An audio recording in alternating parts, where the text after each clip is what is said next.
Yo, as always, like, share, subscribe. Now let's just get into it.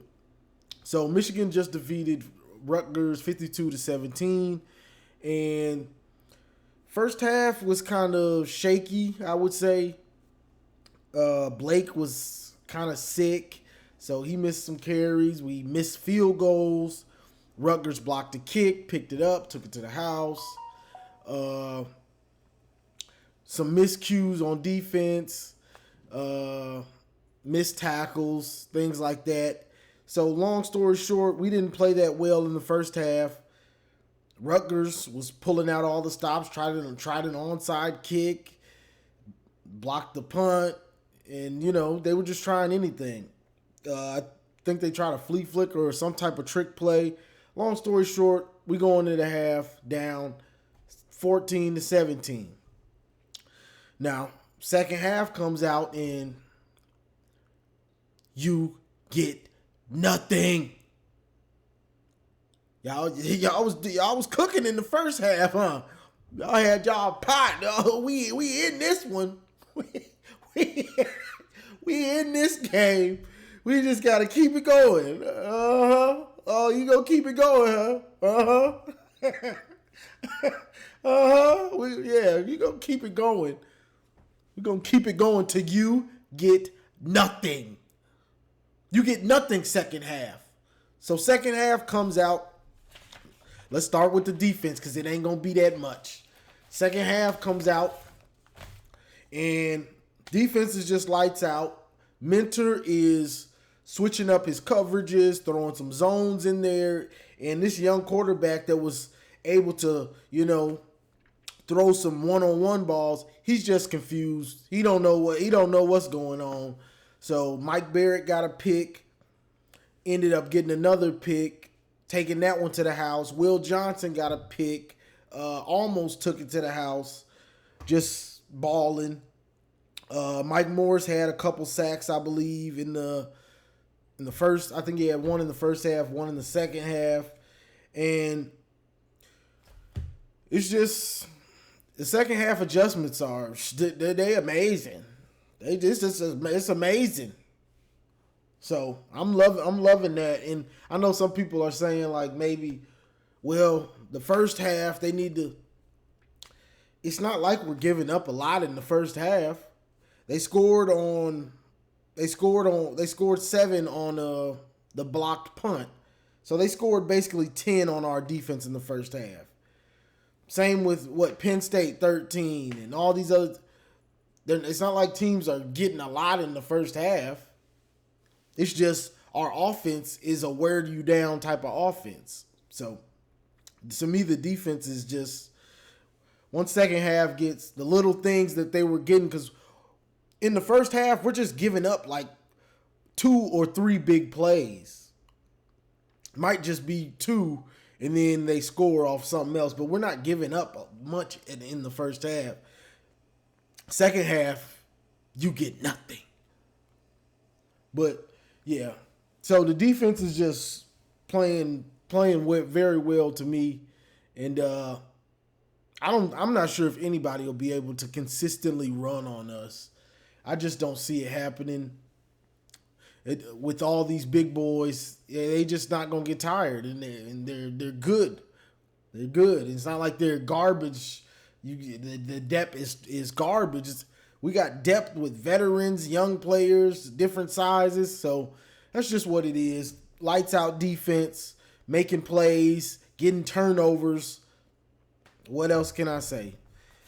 Now, this offense. That's why the defense went first. Because this offense. Okay, let's start with the red zone. Yeah, we scored in the red zone, but it's just like they just will somebody tell Weiss and Moore and Harbaugh that Blake Corum's not a big guy? Will somebody tell them that? The man is not big. He's stocky and somewhat powerful, but he's still little. Like, come on.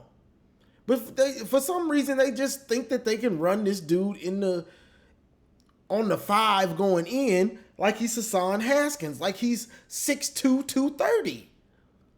He's not that. So I don't understand what makes you think you can just keep doing that. You got away with it. It's against Rutgers, but it still took you 4 downs to do it multiple times. Oh, run it up the middle again. Run Blake up the middle. Run Blake up the middle. It's like, bro, what are you doing? You just do it drive after drive. You get on the 2-3 yard line. You just gonna run this man 4 times in a row and barely get in. He's not big. He's not gonna move the pile or be able to jump over it like a Hassan Haskins. He's not that big. It's just that simple. But they just keep doing it over and over and over and over. So I just don't get it. Like you're beating your head into a wall. Everybody knows you're just gonna keep running it. You barely getting away with it against the teams like Rutgers. But I don't. Later in the game, they started letting JJ throw it a little bit in the red zone, and we scored. So, it was nice to see that. Let's see. The offense, once Blake got Blake was sick, I believe. I don't know if he drank too much water or what it was, but he scored that touchdown on 4th down, I believe it was, and then he threw up. So after that, he wasn't in the game really. It was Donovan Edwards, and then Blake would come in for to spell him. But the offense was just sputtering kind of for the rest of the half. So it was just showing that basically the offense really relies on Blake's consistency in the run game. The way he's always getting yards most of the time, and the way he runs and his vision. Donovan Edwards, and I said I wanted to see him get more carries. He ran better today. He looked pretty good to me. For the most part, he still has his moments where he's trying to get too much outside, or he's just not. It's just not there for whatever reason, but he looked pretty good today. And that's why I wanted him to get more carries so he can get in more of a rhythm in game. But they both look good, but we're reliant. That offense is Blake's. You know what I'm saying? I'm not sure if Donovan will be ready to take that load like Blake does. Because Blake is he's just so consistent with his vision and things. Like he doesn't miss big plays much. Let's see. Now in the pass game, I will say Edwards and JJ, they probably got the best chemistry out of any of the receivers. Edwards is a beast in the pass game and catching the ball, and him and JJ, they just seem to be on the same page. So that's I love to see that. But the pass blocking was a little bit suspect first half. Second half it got cleaned up a little bit, but Rutgers came to play. So shout out to Rutgers. And I said that in my pregame video that Rutgers has a pretty decent or good defense. It's just they don't have an offense, so they're on the field all the time. They don't have the complement. Good offense, good defense. So that's kind of what was going on. First half, Michigan was making some mistakes. Rutgers was capitalizing on one-on-one matchups and things like that, and kept them in the game. Defense gets to rest some, but second half, when our defense just says you get nothing, and they getting turnovers and things like that, ball game. let's see. Yeah, but the and this is the big point. The consistency in the pass game. Now they tried to throw it a little bit more this game, but the consistency wasn't there, and it wasn't there because Blake was in and out. So they were trying to pass it a little bit more. Now JJ early in the game, when JJ missed a wide open Andrell Anthony, I'm talking about wide open. He had probably seven, maybe even 10 yards of separation. And JJ tries to put it on the money, on the rope, throws it on a rope. Tries to put it on the money. When you got a dude with 10 yards of separation, you throw that thing safe. You throw it up safe to make sure he just catches it, because you're going to get at least 30, 40, at least about 40 yards on this play if you just put it where he can catch it. But JJ wants, for some reason, he tries to rifle the ball on these deep passes. Like, it ain't there, bro. That's not the right throw to make at that time. Like, you're trying to throw the perfect pass when you don't need to. All you have to do is put it in his area where he can run under it. So that's just something JJ's got to learn. And I don't know if it was the rehab or what it was, but he's just not throwing those deep balls right. There's a time when you need to rifle it and put it on the rope, and there's a time when you need to put that thing in the area, put it in his vicinity with some air on it so he can run up under it or wait on it. As long as we get those yards, that's all that matters. So that's the drive we end up having to punt, and then they block the punt. So that's what happens when you miss out on big plays. Just like last week when Mike Barrett missed the interception, a couple plays later, Michigan State scores a touchdown. So in football, when you miss big plays, it usually bites you in the butt like a couple plays later. For some reason, that's just how it goes. When you miss out on game-changing plays, something bad is usually going to happen because you didn't capitalize. So it's just the consistency in the passing game. And I believe they were trying to get some consistency this game, but for some reason it just wasn't there. Whether it was a drop, Ronnie Bell dropped a couple passes, I believe. Cornelius let one go through his hands. Schoonmaker, they try to throw Schoonmaker these tough or JJ tries to throw him these tough passes. I don't think he's ready for those really tough Jake Butt type passes yet. Now, if he's wide open, you can go to him because, he's wide open, but I'm not sure he's ready for those clutch in between two guys getting smashed type catches yet.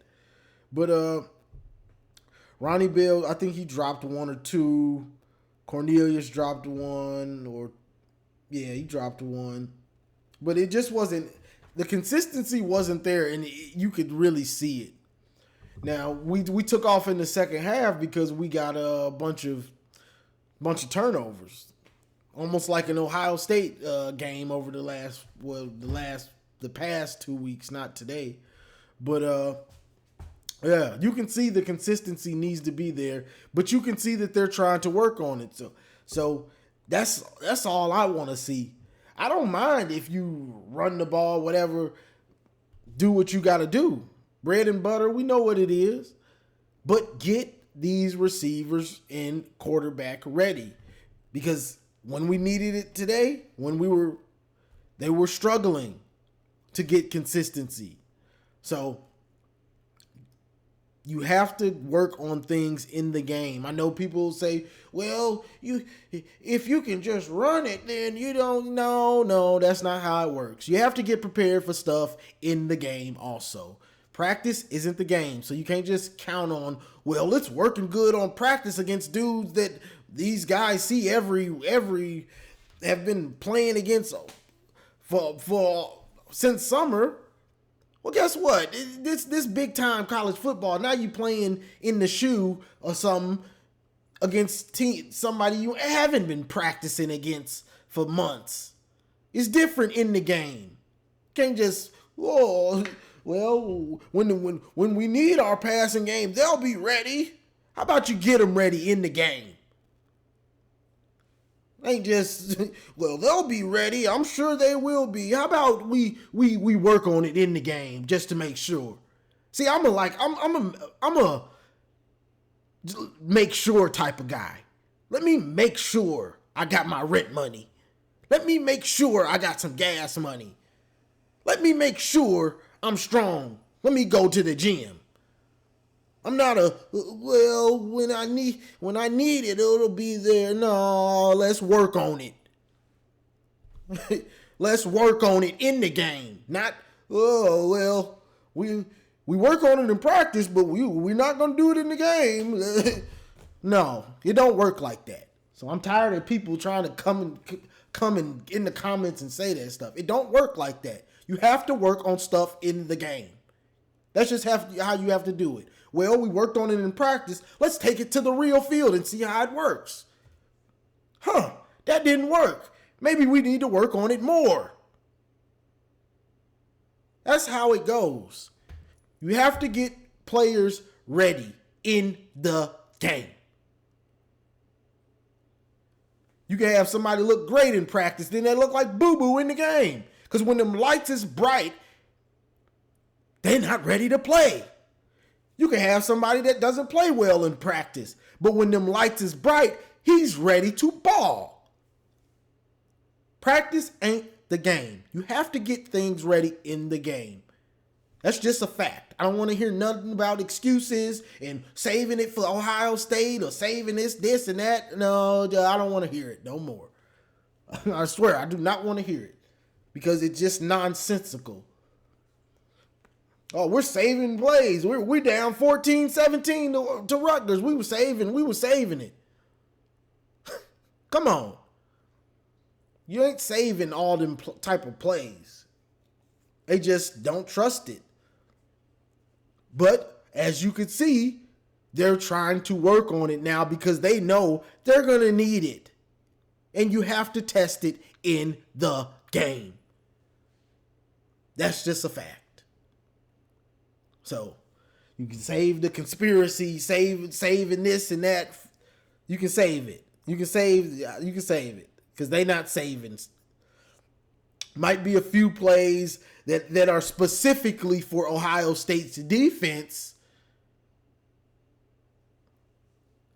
but just saving all these plays like they got a huge playbook of stuff that they could run on anybody, but we're saving these. No, it's not. So just stop it. But that's really what it was. You can see they're trying to get more consistency. You could see it today. Trying to get everything because you want to be playing and have everybody ready for the Ohio State game. That's just the truth. But we had some players out. Makari Page didn't play. Roman Wilson didn't play. One of the linemen didn't play. Jalen Harrell didn't play. Some of these guys are banged up, and some I don't know what's exactly going on. I'm guessing they're all somewhat banged up or maybe needed some rest. RJ Moden is disappointing me. I thought my boy RJ was going to take that step. And at least like today, because last year he was a good center fielder. So if he was over the top of something, he was there almost ready to get a pick almost every time or close to it. This year, I don't know what it is, but he's missing tackles, over the top, looking in the backfield. He reminded me of Metellus a little bit.